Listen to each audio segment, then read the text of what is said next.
All right, today we are diving deep into a question, a real mystery that's been bugging historians and secret society buffs for, well, for centuries.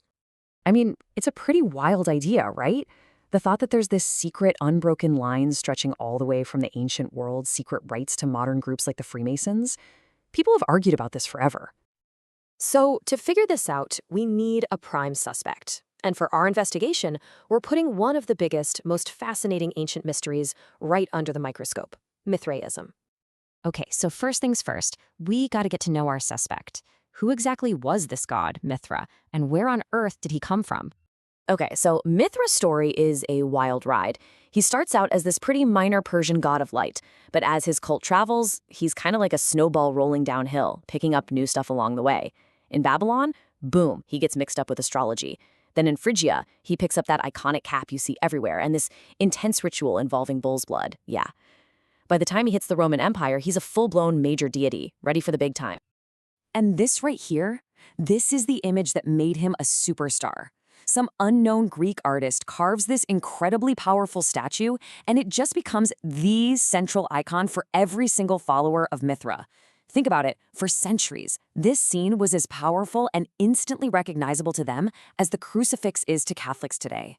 It was everything.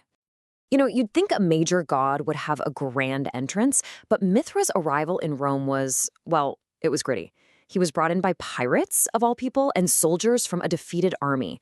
But his message, this core of strength, of victory, it just clicked with people. Syrian merchants took it and ran with it, and it absolutely exploded with the Roman legions. And from there, it just kept climbing, all the way up the ladder, right into the emperor's palace. And get this, his influence is still with us, hiding in plain sight. That whole idea of the divine right of kings, the concept that rulers get their power directly from God, yeah, that was cooked up by Mithraic priests to give the emperors more juice.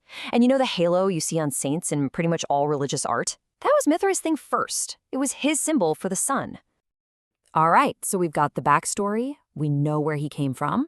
Now let's get to the good stuff.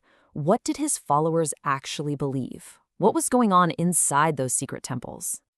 So, the absolute core of their beliefs was this epic idea of the soul's journey. Imagine your soul starting out up in the heavens. As it descends to Earth, it passes through the 7 planets and picks up a little something from each one. Then you live your life here in what they called a prison house of flesh. After you die, you face judgment before Mithra himself. And if you pass, your soul begins the journey back up, shedding those planetary traits one by one until it's finally pure and reunites with its divine source. Pretty deep, right? Okay, now just look at this list of practices. Purification by baptism, sacred meals, setting aside Sunday as a holy day, and a huge celebration on December 25th. Does any of that ring a bell? The similarities to Christianity were so in your face that the early church fathers were convinced it had to be a trick. They literally said that Satan had created this counterfeit religion just to fool people. That's how close it was. Okay, this is it, the moment of truth in our investigation. We're going to lay it all out, side by side. The ancient cult versus the modern craft. Let's see how they stack up. Wow, I mean, just look at this. The parallels are pretty shocking. Men only? Check. A system of levels or degrees you have to pass through? Check. Meeting in lodges? Check. Calling each other brother? Check. A huge focus on charity and dramatic rituals? Check and check.